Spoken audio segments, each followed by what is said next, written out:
The helicopter almost didn't land. Winds screamed across the Arctic wasteland, slamming against the aircraft like invisible fists. Below them, the research station appeared through the white storm, small, isolated, and half buried in snow. It looked less like a place for science, and more like something trying to disappear. "Welcome to Ice Station K-12, the pilot muttered. "Last stop before nowhere." Daniel Hayes tightened his gloves, staring out the window. This was it. The final supply run before 6 months of total isolation. No flights, no rescue, no contact if things went wrong, just endless ice and darkness. The team stepped out into a world of white noise and freezing air. Daniel led the group. Ava, medic, Carter, engineer, Lewis, communications, and Ryan, logistics. 5 people, 6 months, 1 station. Simple. At least, it was supposed to be. The station doors creaked open after several forced attempts. Snow had built up against them like something had been trying to seal it shut. "That's not normal," Carter muttered. Inside, the air was stale, cold, but not abandoned. Lights flickered weakly. Tables were still set.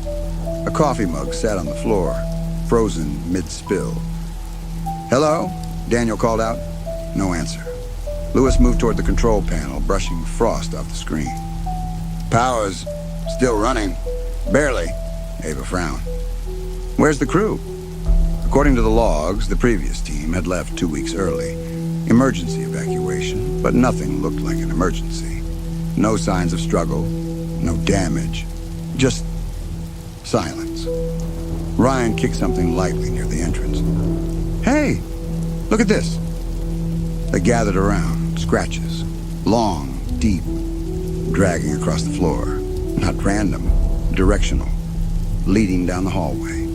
Daniel's jaw tightened. "Equipment damage?" Carter shook his head slowly. "No, that's not equipment." They followed the marks. The hallway lights flickered as they walked deeper into the station. Each step echoed louder than it should have, like the walls themselves were listening. The scratches stopped at a metal door. The storage room. It was slightly open, just enough to let darkness leak through. Daniel pushed it slowly. The hinges groaned. Inside, nothing. Empty shelves, cold air. And on the far wall, something had been painted over, badly. White paint smeared across the surface, too fresh compared to everything else. Ava stepped closer. "Why would they cover that?" No one answered. Night fell faster than expected. Outside, the storm intensified, erasing any sign of the world beyond the station. Visibility dropped to 0.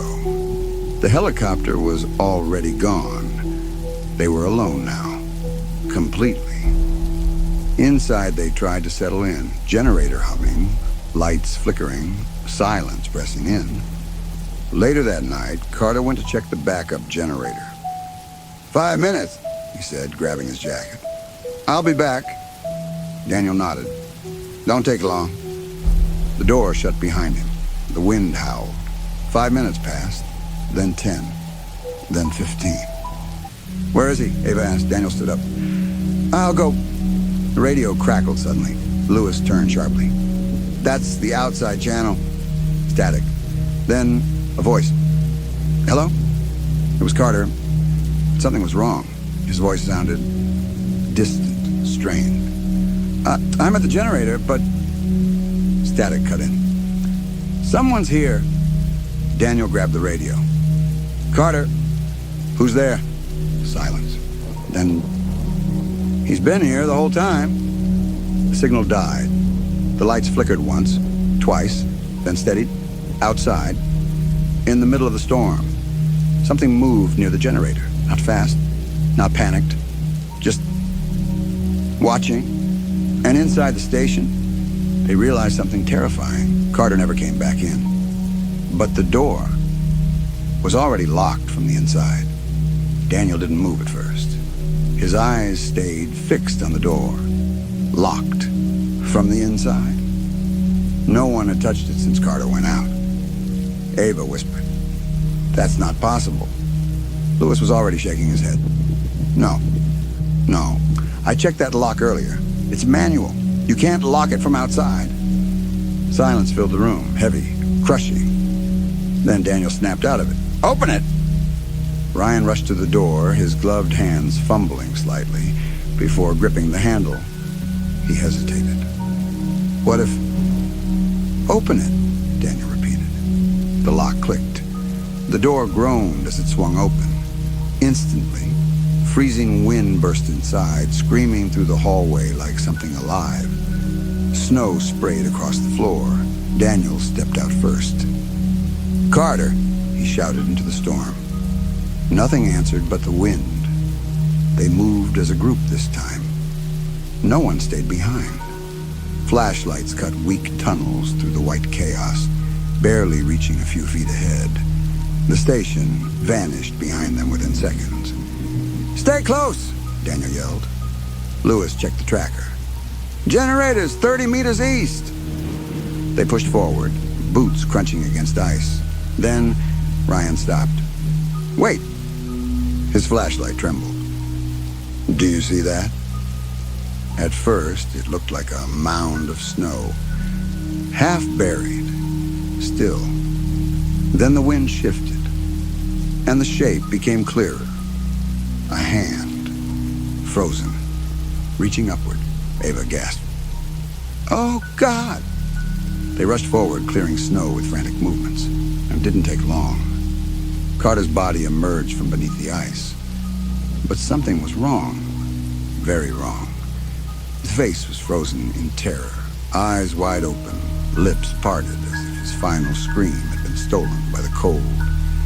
But it wasn't the cold that killed him. His suit, it had been cut open, clean, straight lines across his chest and abdomen. No tearing, no animal marks. Precise, deliberate, like surgery, or worse. Daniel stepped back slowly. "This wasn't the storm," Lewis whispered. "Someone did this." Ava shook her head violently. No, that's impossible. There's no one else out here." Ryan suddenly turned, scanning the storm wildly. "Then who was on the radio?" As if answering him, a faint sound echoed through the wind. Metal, scraping, close, too close. Daniel spun toward the generator unit. The outer panel was open, wires exposed, cut. Not damaged, cut. Lights inside the station flickered in the distance, once, twice, then steadied again. Lewis stared. Someone shut the generator off and turned it back on. Ava's voice dropped to a whisper. "To get us out here!" The wind howled louder, and then Ryan froze. His flashlight beam locked onto something just beyond Carter's body. A shape, standing, still, half hidden in the storm. Tall, human, wearing a heavy parka, face completely obscured by frost-covered goggles. It didn't move, didn't react, just watched them. Daniel took a step forward. "Hey, who the hell are you?" No response. The figure tilted its head slightly, almost curious. Then it stepped backward and vanished into the storm. Gone. Just like that. "Go back," Daniel shouted. Panic exploded. They grabbed nothing, didn't even cover Carter. They just ran, blindly, desperately, back toward the station. They slammed the door shut behind them, locking it instantly. All four of them breathing hard, shaking, alive, for now. Lewis looked at the security monitor. His blood ran cold. "Daniel." The others turned. On the screen, the outside camera showed the storm. Empty. Silent. Then, the same figure slowly walked into frame, stopping directly in front of the station door, looking straight at the camera. And then, he raised one hand, holding something. Carter's ID badge. No one spoke. They just stared at the monitor. The figure stood perfectly still outside the station, snow whipping around it like a living storm. Carter's ID badge dangled from its gloved hand, swaying slightly. Tap, tap, tap. A soft sound echoed through the station. Daniel's heart stopped. It wasn't coming from the speakers, it was coming from the door. Ava stepped back slowly. He's knocking. Ryan grabbed a metal pipe from the wall, gripping it tightly. Don't open it. The tapping came again, slower this time, more deliberate. Like whoever, or whatever, stood outside knew they were watching. Lewis turned to Daniel. We call for help, now. I already tried, Daniel snapped. Storm's blocking everything. Tapping stopped. Silence returned, heavy, suffocating. Then, the power cut out. Total darkness. Ava screamed. Ryan cursed. Generator! It's already been tampered with, Lewis said, fumbling in the dark. Emergency lights should kick in. A faint red glow flickered on. Dim. Barely enough to see, but enough to show something horrifying.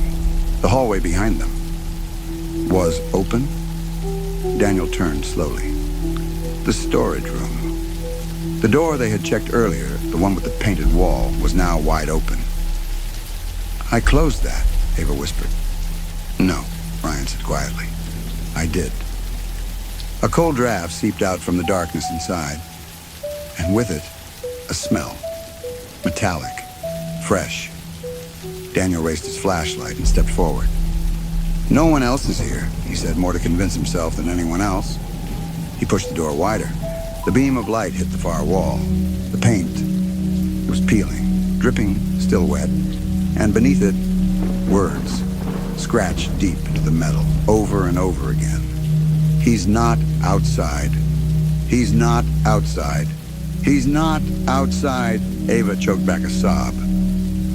What does that mean? Ryan turned slowly toward the others, fear creeping into his voice. If he's not outside. The lights flickered again, once, twice, and then a sound came from deeper inside the station, a door closing, soft, controlled. Everyone froze. Lewis whispered, That's inside. Daniel's grip tightened on the flashlight. Someone else is here. Suddenly, the security monitor crackled back to life. Static filled the screen. Then, the outside camera feed returned. Empty. No figure. No movement. He's gone, Ava said weakly. But then, another camera activated. Interior. Hallway. The four of them were visible, standing exactly where they were. Frozen. Terrified. And behind them, at the very edge of the frame, something moved. A shadow stepped out from the darkness. Silent, slow. Standing directly behind Ryan. Daniel's voice broke. Don't move. Ryan frowned. Why? No one answered. They were all staring at the screen. The figure behind Ryan lifted its hand, holding something sharp, thin, metal. And then, the lights went out again. A single wet sound echoed in the darkness. Ryan's body dropped. Ava screamed. Lewis stumbled back. Daniel swung blindly into the dark. But whatever was there was already gone. The emergency lights flickered back on, dim, red. Ryan lay on the floor, eyes wide, blood spreading beneath him. A deep, clean cut across his throat.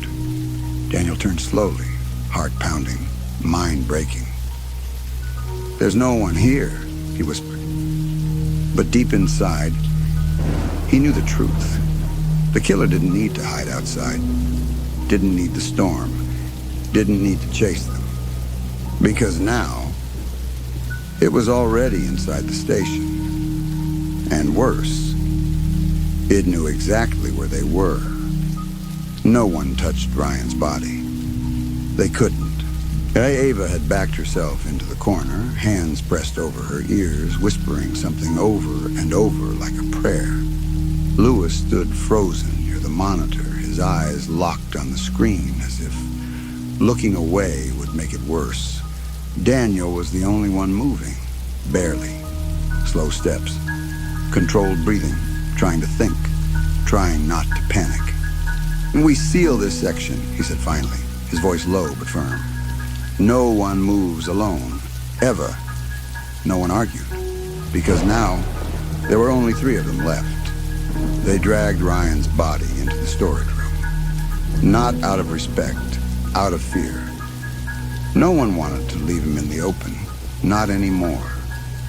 The station felt different now, smaller, closer, like the walls had shifted inward. The generator began to fail again, lights flickered constantly. The heating system struggled. Cold air crept through vents and cracks, biting into their skin. "If we lose heat, we die," Ava said, her voice trembling. Lewis nodded. "Backup system is in the lower level, but we don't split up," Daniel cut in. A loud bang echoed somewhere below them. All 3 froze. Another sound followed, dragging, slow, heavy. "It's moving," Ava whispered. Daniel clenched his jaw. "Or it wants us to think that." They moved together down the narrow stairwell, flashlights shaking, breaths visible in the freezing air. Each step echoed too loud, too exposed. The lower level was darker, colder. The emergency lights here were barely functioning. Shadows stretched unnaturally across the walls. Lewis pointed ahead. "Generator room?" "There." The door was slightly open. Daniel pushed it slowly. Inside, the backup generator was running, barely. But something was wrong. Tools were scattered across the floor, panels ripped open, wires exposed again. "It's been here," Lewis whispered. "No," Daniel said quietly. "It never left." Ava suddenly turned. What was that? A faint sound echoed from the hallway behind them. A voice, soft, broken. "Help me." All 3 froze. "That's..." Ava's eyes filled with tears. "That's Ryan." Daniel shook his head immediately. No, that's not possible." "Please. It hurts." The voice came again, closer. Lewis took a step back. "It's mimicking you." A shadow moved past the doorway, fast, gone in a blink. Daniel rushed to the door. Empty hallway. Nothing there. Then the lights went out again. Total darkness. Ava screamed. Lewis dropped his flashlight. Something moved in the black, fast, right between them. Daniel swung blindly. "Stay together!" A cold hand brushed against Ava's arm. She shrieked. "It touched me!" The emergency lights flickered back on. And suddenly, Lewis was gone. Just gone. Daniel turned wildly. "Lewis!" No answer. Only silence. Then, a new sound echoed from the hallway. Footsteps. Slow, approaching. Daniel pulled Ava behind him, heart pounding, mind racing. A figure appeared at the end of the corridor, walking toward them, calm, unhurried. It stepped into the dim red light. Lewis. But something was wrong. His head tilted slightly. Too far. Too unnatural. His expression empty. And then he smiled. A slow, broken smile that didn't belong to him. Ava whispered, "That's not Lewis." The thing wearing his face took another step forward, and behind it, in the darkness, something else moved. More shapes. Watching. Waiting. Daniel's voice dropped to a whisper. "We're not alone down here." And for the first time, he realized the truth. This wasn't just a killer. This was a hunt. And they were already losing. Daniel didn't wait. He grabbed Ava's arm and pulled her backward. "Run!" The thing wearing Lewis's face didn't chase. It just stood there, watching, smiling. They slammed the upper-level door shut behind them, locking it instantly. Daniel's hands were shaking now, badly. Ava collapsed against the wall, gasping. her breath coming out in short, panicked bursts. "That wasn't him," she whispered. "I know," Daniel said, though his voice lacked certainty. The station groaned around them, metal creaking, wind screaming outside. Something shifting. "We need answers," Daniel said suddenly. Ava looked at him like he'd lost his mind. "Answers? We need to survive." "We can't survive if we don't understand what this is." He grabbed a flashlight and moved toward the main office. Ava hesitated, then followed, because being alone now was worse than anything else. The office was colder than the rest of the station. Files were scattered everywhere, drawers pulled open, papers frozen to the floor. Daniel started digging. Previous crew logs. There has to be something. Ava stood near the door, watching the hallway like it might breathe. "Hurry!" Then, Daniel found it. A recorder. Old, half buried under papers. He pressed play. Static filled the room. Then, a voice. Broken. Terrified. "No, we were wrong." Daniel and Ava exchanged a look. It's not just one." The recording crackled. "Oh, we thought it was isolation, madness, but it's not." A distant scream echoed through the audio. Not from the station, from the recording itself. "It's in the ice, beneath us." A loud banging sound followed, then frantic breathing. "It mimics. It learns. It waits." A pause, heavy, dreadful. "It doesn't come from outside." The voice dropped to a whisper. "It comes up." The recording cut. Silence. Ava stepped back slowly. "No." Daniel's face had gone pale. "It was under the station," as if responding. A deep sound echoed beneath their feet. A thud, then another. The floor vibrated slightly. Something was hitting it from below. Ava grabbed Daniel's arm. "Tell me that's the generator." But Daniel didn't answer, because he knew. Another impact. Stronger. Closer. Cracks began to form along the floor panels.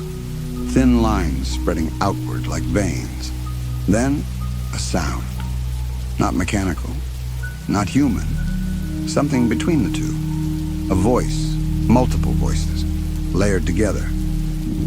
"We're still here," Ava screamed. The floor buckled. A panel burst upward slightly, then dropped back into place.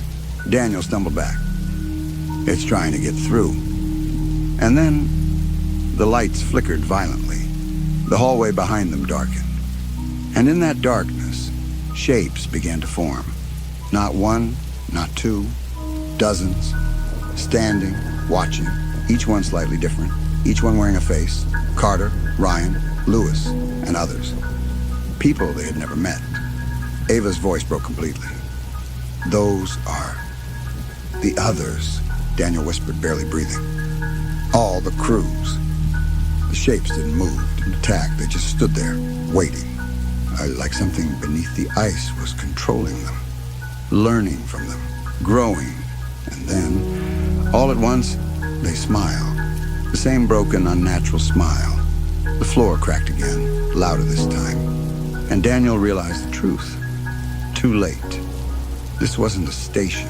It was a cage. And whatever was beneath the ice was finally ready to come out. The floor gave way, not all at once, not dramatically, but slowly, deliberately. Like something beneath was choosing where to break through. Daniel grabbed Ava. "We're leaving. Now." The hallway behind them was no longer empty.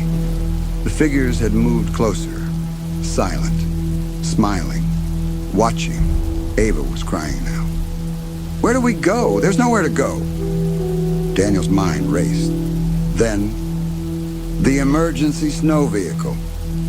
Outside, Ava stared at him like he'd gone insane. "That storm will kill us." Daniel shook his head.